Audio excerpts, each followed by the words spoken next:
Ooh, I want some of that strawberry jelly. Oh, no, give me some of the strawberry, apricot preserves.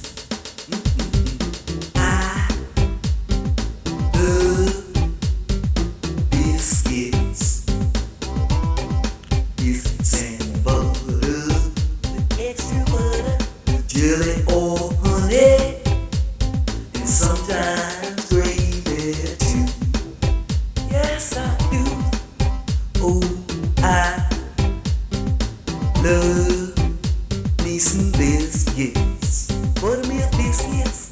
Biscuits and butter, with extra butter, with jelly or honey, and sometimes gravy too. 2 cups of sifted flour, 2.5 tablespoons of baking powder, 3/4 teaspoons of salt, 2 teaspoons sugar, 5 tablespoons chopped up butter, 3/4 cup of buttermilk. Smoosh it together, plop it on a floured board, knead it a few times, roll it out, cut some zeros in it, put it on an ungreased baking sheet at 350 for about 15-20 minutes or until golden brown. Yeah, you can slap a whole bunch of stuff in between the biscuits. That'll be some good eating there, boy, I'll tell you.